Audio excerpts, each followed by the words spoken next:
এটাকে আমি এবার নামিয়ে নিয়েছি। তো তরকারিটা দেখতেও কত সুন্দর লাগছে, খেতেও কিন্তু তার থেকে আরো সুন্দর। বাচ্চারা তো চেয়ে চেয়ে খাবে। নমস্কার বন্ধুরা, আমি লিপিকা, গঙ্গাসাগর কুকিং চ্যানেলে আপনাদের সবাইকে স্বাগত। তো বন্ধুরা, চলে এসেছি আজকের আরো একটা নতুন রেসিপি নিয়ে। আজকে তৈরি করব একদম সাধারণ ঝিঙে দিয়ে একটা একদম অসাধারণের রান্না। ঝিঙেটা কিন্তু আমরা অনেকে খেতেই চাই না, তো সেই সাধারণ ঝিঙেকে যদি একটু অন্য ধরনের করে রান্না করা যায় তো সবাই কিন্তু চেয়ে চেয়ে খাবে। তো চলুন বন্ধুরা, এই সাধারণ ঝিঙেটাকে কিভাবে একটু অন্য রকমের করে রান্না করা যায়, খুবই ঘরোয়া মশলা দিয়ে, সাধারণ একদম বাড়িতে থাকা মশলা দিয়ে এই রান্নাটা আপনাদের সঙ্গে শেয়ার করছি। তো চলুন রেসিপিতে সরাসরি চলে যাই। আমি এই রেসিপিটার জন্য 600 গ্রাম ঝিঙে ও হাফ বাটি কাঁচা চিনেবাদাম নিয়েছি। আপনারা চাইলে ঝিঙেটা বাড়িয়ে কমিয়েও নিতে পারেন এবং তার সেই মাপ অনুযায়ী বাদামটাকেও কমিয়ে বাড়িয়ে নিতে পারেন। তো এবারে আমি প্রথমে ঝিঙেগুলোকে কেটে নিচ্ছি। ঝিঙেটাকে কেটে নিচ্ছি। এরকম একটা পিলার নিয়েছি, এইভাবে ছালটা তুলতে সুবিধে হয়।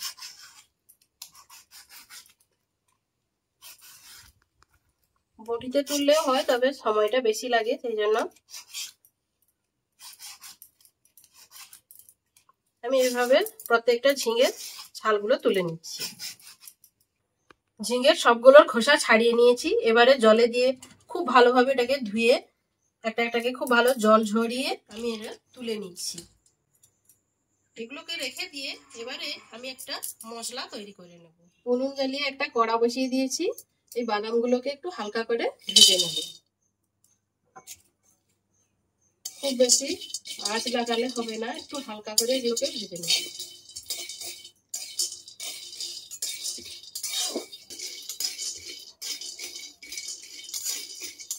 এবার এটাকে আমি ঢেলে নিচ্ছি।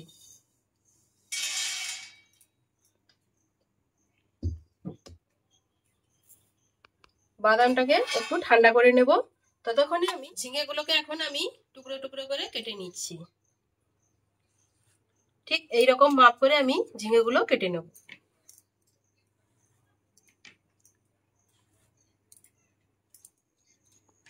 এবারে এই ঝিঙেগুলোকে এরকম একটা দিকে এরকম কিছুটা করে কেটে নেব। পুরোটা কিন্তু কাটবো না, এরকম করে আমি প্রত্যেকটা ঝিঙে কেটে নিচ্ছি। বাদামগুলো ঠান্ডা হয়ে গেছে, এগুলোকে এবার আমি খোসা ছাড়িয়ে নিচ্ছি।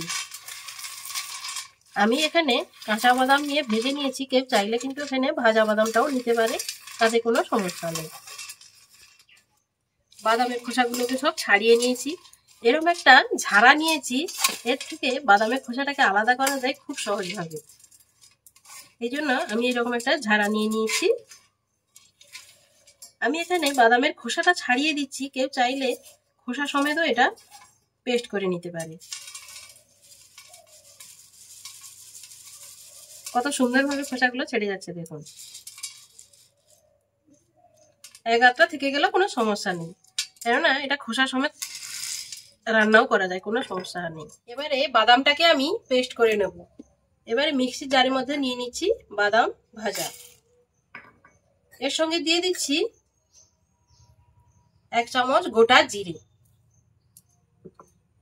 আর দিয়ে দিচ্ছি 2 চামচ ধনের গুঁড়ো, আর এখানে দিয়ে দিচ্ছি 1 চামচ কাশ্মীরি লাল লঙ্কার গুঁড়ো, আর দিয়ে দেব 1 চামচ লবণ। আমি কিন্তু এখানে কোনো জল ব্যবহার করব না, এটাকেই আমি একটা পেস্ট তৈরি করে নেব। বাদামটাকে পেস্ট করে নিয়ে এসেছি, ঠিক এইরকমই পেস্টটা হবে। এবার এটা একটা জায়গাতে ঢেলে নিচ্ছি। মশলাটা ঠিক এইরকমই আমি পেস্ট করে নিয়েছি। এবারে ঝিঙেগুলোকে যে কেটে রেখেছিলাম, ঠিক এর এই মাঝখানটাতে এইভাবে পুরগুলো ঢুকিয়ে দেব।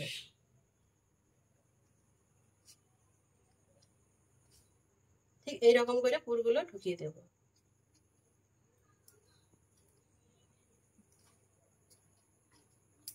প্রত্যেকটা ঝিঙের মধ্যে আমি এরকম পুরগুলো ঢুকিয়ে নিচ্ছি।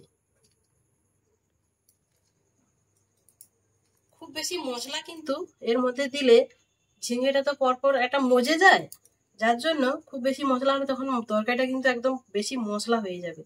সেই জন্য মাপ মতো দিলে, ঠিক যতটা ঝিঙে আর সেই রকম বাদাম বা মশলাটা এরকম মাপ অনুযায়ী দিলে তাহলে খুব বেশি মশলা মনে হবে না।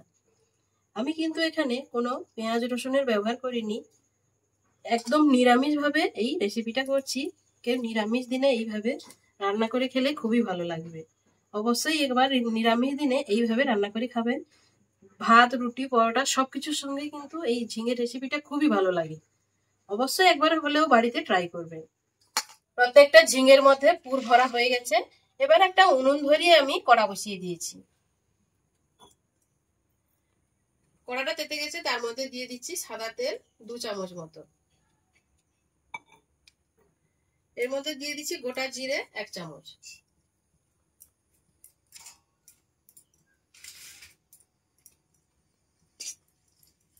জিরেটা হালকা ভাজা হয়ে যাচ্ছে। এবারে এর মধ্যে দিয়ে দিচ্ছি ছোট চামচের 1 চামচ হিং, আর দিয়ে দিচ্ছি কিছুটা কারি পাতা। এগুলো খুব ভালোভাবে ভেজে নেব। খুব বেশি সময় ভাজতে সময় লাগে না, 1 মিনিটের মতো হলে ভাজা হয়ে যায়। এবারে জিরে আর কারি পাতাটা ভাজা হয়ে গেছে, এর মধ্যে আমি পুর দেওয়া ঝিঙেটা দিয়ে দিচ্ছি।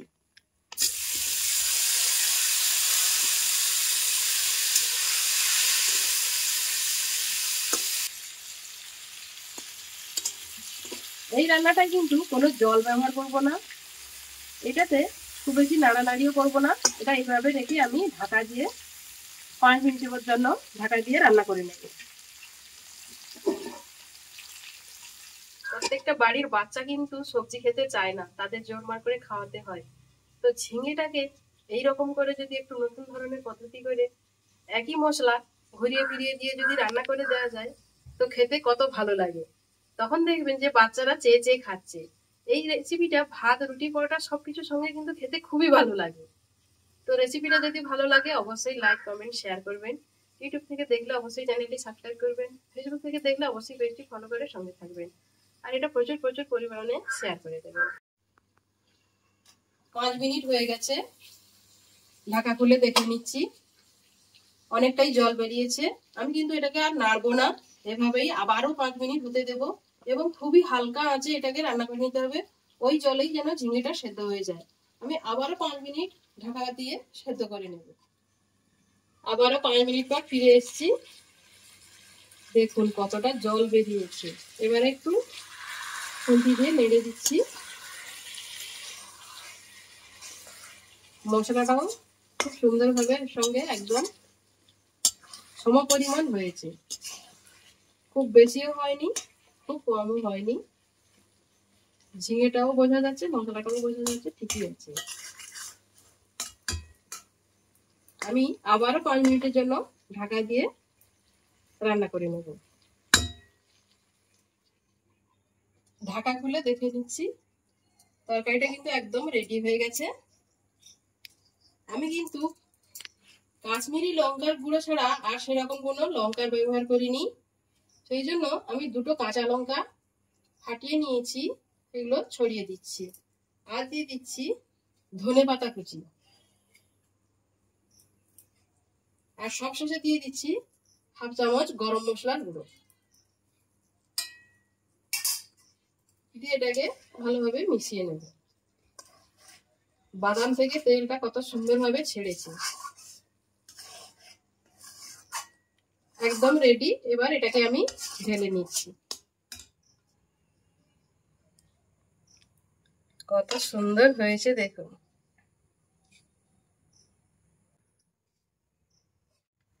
তো দেখুন কত সুন্দর হয়েছে, এটাকে আমি এবার নামিয়ে নিয়েছি। তো তরকারিটা দেখতেও কত সুন্দর লাগছে, খেতেও কিন্তু তার থেকে আরো সুন্দর।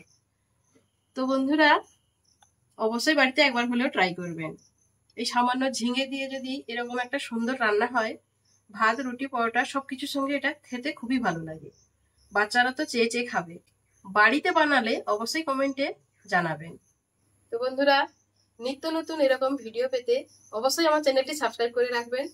আর পাশে থাকা বেল আইকনটি অবশ্যই প্রেস করে দেবেন। তো চলুন বন্ধুরা, দেখা হচ্ছে অন্য কোনো নতুন ভিডিওতে। ততক্ষণে ভালো থাকবেন, সুস্থ থাকবেন। নমস্কার।